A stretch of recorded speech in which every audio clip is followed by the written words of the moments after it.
our course, you're going to learn everything you need to get started with SQL or SQL. First, I'm going to give you a 3-minute introduction to SQL. Then we're going to install the necessary tools and write our first SQL query. This course is ideal for anyone who wants to learn SQL from scratch, but also anyone with some basic knowledge who wants to fill in the missing gaps.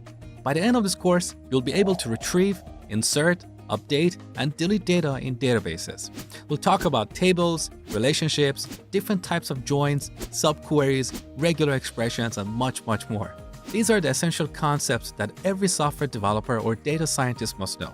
This SQL course is packed with tons of exercises that help you both learn and remember the SQL syntax. Also, there is a table of content below this video, so you can quickly jump to specific tutorials.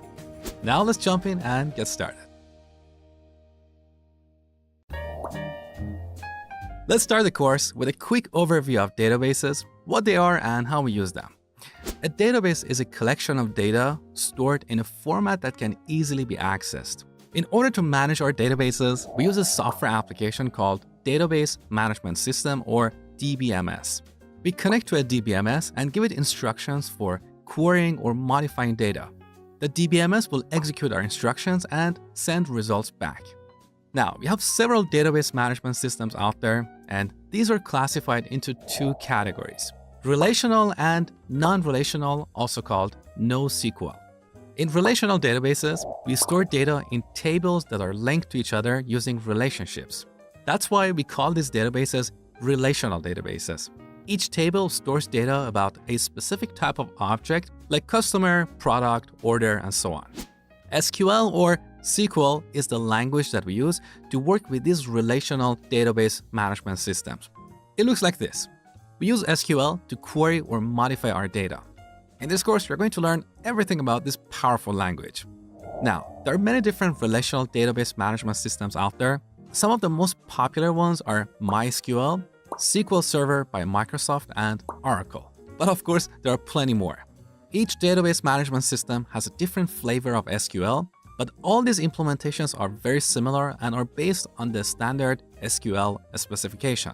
So most of the SQL code that you will learn in this course will work with any database management system. In this course, we'll be using MySQL, which is the most popular open source database in the world. All right, now back to this diagram. What about non-relational databases? In non-relational databases, we don't have tables or relationships. These databases are very different from relational databases, but that's a topic for an entirely different course. What you need to know is that non-relational database management systems don't understand SQL. They have their own query language. So we use SQL to work with relational database management systems. Now, before we jump in and install MySQL, let me clarify something quickly. As you talk to different people, you will hear 2 different pronunciations of SQL: SQL or SQL. What is the correct way?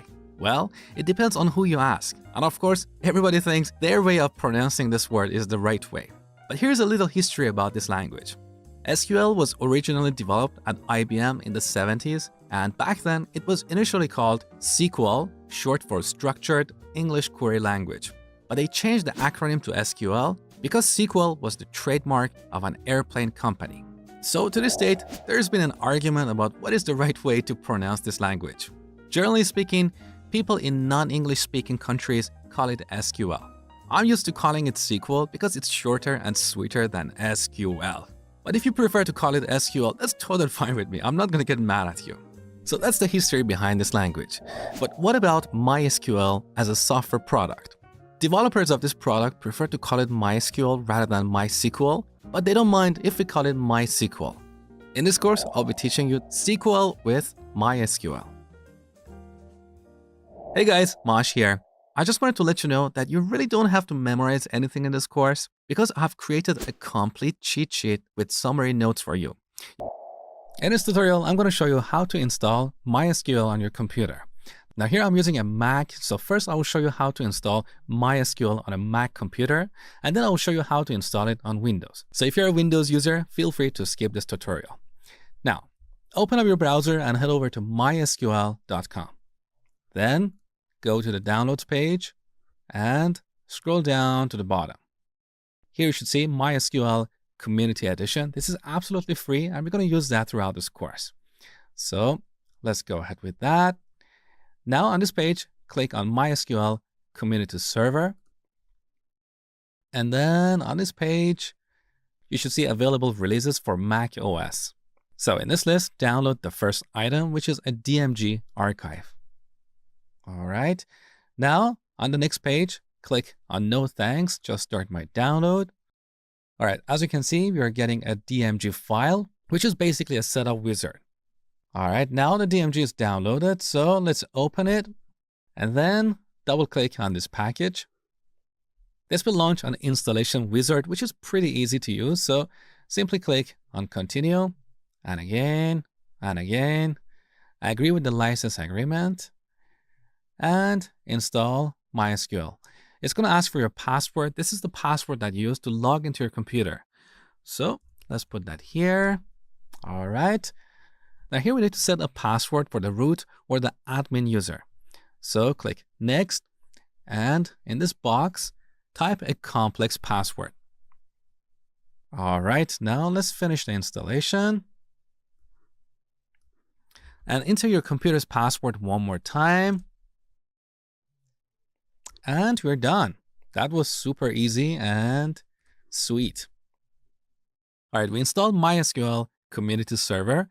Now we need a graphical tool to connect to this server and manage our databases. So back to the downloads page.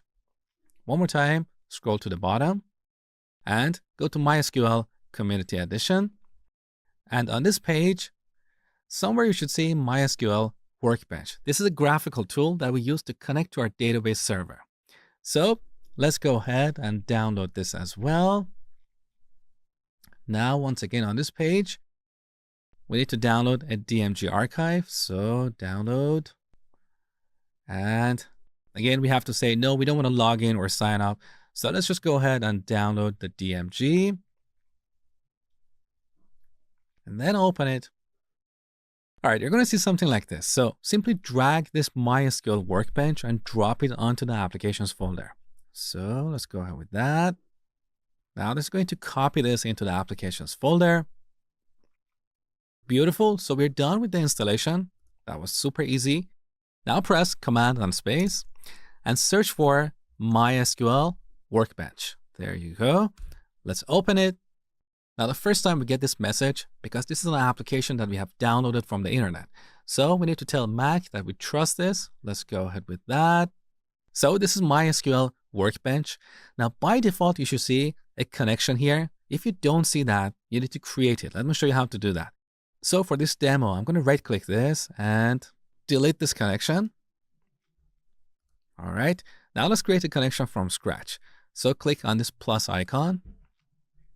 On this page, give this connection a name. Let's say local instance. Now the connection method that we're going to use is TCP/IP, which is set by default. The host name is 127.0.0.1, which is the address of the local machine. And the port is 3306. This is the default port for MySQL Server. That is the username of the admin. Now we need to enter the password. This is the password that we set during the installation.